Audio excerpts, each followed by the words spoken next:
नमस्कार दोस्तों, आप सभी का स्वागत है हमारे इस चैनल जानू की जिंदगी में। दोस्तों, शाम में जो आप लोग जानते हैं कि मार्टी प्लस अच्छा बयान करते हैं, यानी कि अच्छी जानकारी कुछ अनपैसिव के बारे में और कुछ अपनी नसीहत यानी कि मोटिवेशनल टाइप से रखते हैं। और तो कल की डेट में उन्होंने कुछ और चीज बताई जो मैंने सोचा आपको बताया जाए। बाकी और सारी बातें होती रहेंगी, सब उन्हीं लोगों की है। मतलब जो इन्फॉर्मेशन आ रही है उसी हिसाब से कि अब टाइम आ गया है, यानी कि यह चीज जानकारी कल के लाइव में जो मैंने बताया कि माटी जी और कृष्ण जी आते हैं, उन्होंने बताया है कि अब टाइम आ गया है बूम होने का। ऐश सर कभी भी नोटिफिकेशन यानी कि पॉपअप दे सकते हैं। आप लोग तैयार रहे। मैंने जो कल की वीडियो गुजरी है, जो कल मैंने डाली थी, उसमें भी मैंने जिक्र किया था कि कभी भी कोई भी डेट निर्धारित नहीं है। और यहां भी वही मामला है कि कोई डेट निर्धारित नहीं है। उन्होंने यह बोला है कि कभी भी नोटिफ यानी कि पॉपअप आ सकता है। उन्होंने भी इस चीज का मतलब खुलासा नहीं किया है कि आज ही आएगा, सुबह में आएगा, शाम में आएगा, दोपहर में आएगा, या इस तरीके का कोई भी टाइमिंग उन्होंने नहीं दिया। तो कुल मिलाकर के अगर ऐश सर ने उनको यह जानकारी दी है, तभी वह इन अल्फाजों को, इन शब्दों का प्रयोग वह कर रहे हैं।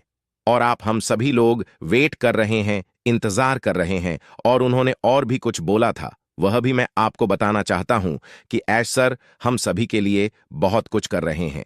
कुछ कर नहीं रहे हैं, बहुत कुछ कर रहे हैं। शब्दों को ध्यान दीजिएगा। पिछले 7-8 महीने में जो ऑन पैसिव को यानी कि ऐश सर को जो भी परेशानियां यानी कि दिक्कतें आई हैं ऑन पैसिव को, और शशश सर को, उन सभी प्लस उसमें हम लोग भी शामिल हैं। लेकिन सबसे ज्यादा फेस कौन कर रहा है?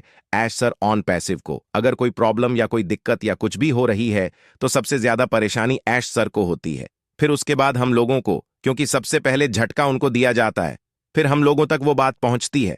ठीक, तो जिन लोगों ने मतलब जो परेशानियां हुई हैं, दिक्कतें आई हैं, उन सभी बातों को, उन सभी जिन लोगों ने ये झटका दिया, ये परेशानियां लाई या हम लोगों को परेशान किया, उन सब की सारी जानकारियां खुद बखुदा उन सभी चीजों को बताएंगे। क्यों? क्योंकि उनका मान है कि हमारा हक है कि हमको भी इस चीज के बारे में जानकारी होनी चाहिए। प्लस एक होता है ना कि हमारे जो बुजुर्ग किसी भी चीज को कहते थे कि इनके साथ मत जाओ, इनके साथ मत बैठो, इनके साथ मत रहो, वरना तुम भी बर्बाद हो जाओगे। याद है हमारे बड़े, हमारे बुजुर्ग? तो उनका यह बताने का मकसद भी यही होगा कि आप लोग ऐसे लोगों से सतर्क रहिएगा, बचिए। क्यों? क्योंकि वह आपके अपने ही होंगे जो आपको नुकसान दे सकते हैं। आंख बंद करके भरोसा मत करिएगा। इसलिए वह थोड़ा सा हम लोगों को जानकारी देंगे कि जब उनके साथ यह हो सकता है तो हमारी आपकी क्या औकात है।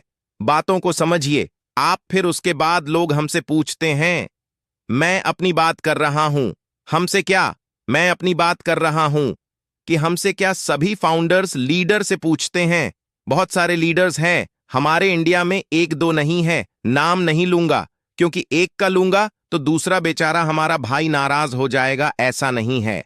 तो सभी लीडरों से मैंने बस ऐसे एक साथ में बोल रहा हूं कि सभी लीडरों से पूछते हैं कि कब चालू हो रहा है ऑन पैसिव। सच तो यह है कि जब सब कुछ ठीक हो जाएगा तो चालू हो जाए, यानी सारी तैयारियां हो गई हैं।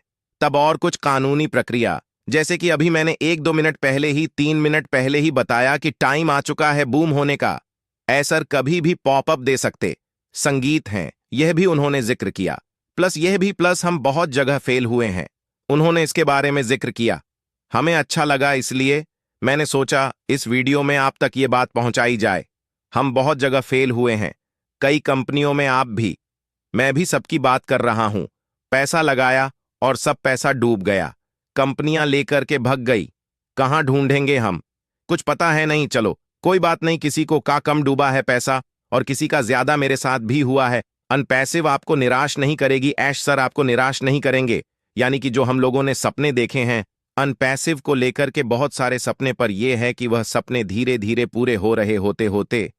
लेकिन फिर मैं बताना चाहूंगा कि जो 7-8 महीने से जो परेशानी ऐसर अनपैसिव झेल रही है, जिसको कहते हैं आस्तीन का सांप, उसकी वजह से, वरना हमारे सपने धीरे धीरे एक एक करके शुरुआत हो चुकी होती पूरे होने की। लेकिन फिर वही एक बात आ गई कि भाग्य से ज्यादा और समय से पहले कुछ नहीं होगा, यह भी माने रखता है। प्लस न पैसिव में अगर आप है तो आप सही जगह पर हैं, या आपको कामयाब जरूर करेगी इंशाअल्लाह। यहां आपको कामयाबी जरूर से जरूर मिलेगी इंशाअल्लाह। ऐश सर ने पहले ही बोल दिया था, याद होगा आपको। लेकिन कुछ लोग इसको नेगेटिव वे में ले जाएंगे। ऐसा नहीं है, नेगेटिव वे में मत ले जाइए। ऐश सर ने पहले ही बोल दिया था कि करूंगा या मरूंगा, तो मैं हम सभी लोग दुखी हैं। दुखी मत होइए, हैप्पी होइए, खुश होइए कि हमें ऐसा सीईओ मिला है। हमें उस पर गर्व करना चाहिए, फक्र करना चाहिए। इन चीजों को समझे आप लोग। हमसे या आपसे या जितने भी फाउंडर्स हैं, 14 लाख, मैं सबकी बात कर रहा हूं। क्या उन्होंने किसी को कोई जिम्मेदारी अभी दी है कि ये कंपनी की दिक्कतें चल रही है, आओ यहां से लड़ो, ये काम करो? वह तो सारी चीजें फेस कर रहे हैं। खुद ना खुद बखुदा अपना काम करते रहे, जो भी करते रहे हैं। पहले अपने जीवन यापन के लिए परिवार चलाते रहिए। मैं लड़ रहा हूं, मैं तैयार कर रहा हूं, मैं दिन रात लगा हूं, मैं सब कुछ कर रहा हूं। हम सभी लोगों को तो सुकून से बैठने के लिए ही तो बोला है, वह भी नहीं बैठ पा रहे। काफी लोग अपने अपने तरीके से नेगेटिव बातें, नेगेटिव वीडियोस और न पैसिव को बुरा भला, लीडर्स को बुरा भला, इससे क्या मिलेगा? शायद कुछ नहीं। जबान पैसिव आज जाएगी और आने वाली है, ऐसा नहीं है कि आ जाएगी। अभी सालों लगेंगे, ऐसा नहीं है। अब आने वाली है क्योंकि पॉपअप की एक हल्की सी हिंट मिल गया है, तो ऐसा नहीं है आने वाली है तभी ऐसा हिंट मिला है। तो ये कभी भी हो सकता है, इसके लिए परेशान मत होइए। बाकी जो लोग जो बोल रहे हैं उसको इग्नोर करिए, उनको बढ़ावा मत दीजिए। आप आपस में पॉजिटिव लोगों के साथ फाउंडर्स बैठ करके बातें करिए, निष्कर्ष निकालिए, अच्छी अच्छी बातें करिए, तो उससे आपका मन भी हल्का रहेगा और एक ताकत भी आपको मिलती रहेगी। बाकी आप काफी समझदार हैं, क्योंकि आपकी समझदारी उसी दिन जाहिर हो गई थी जिस दिन आपने ऑन पैसिव में फाउंडरशिप ली। बाकी और कुछ कहने की जरूरत नहीं है। उम्मीद यही है कि आप लोग समझ गए होंगे। बाकी पॉपअप आने दीजिए। अब क्या उसमें मैसेज बो दे रहे हैं ऐश सर, उसको हम लोग समझे। वह क्या बोलना चाहते हैं, वह क्या अपडेट देना चाहते हैं और वह क्या करना चाहते हैं। जब दोस्तों, आज के लिए हमारे चैनल जानू की जिंदगी में बस इतना ही। फिर मिलेंगे अगली वीडियो के साथ। तब तक के लिए धन्यवाद।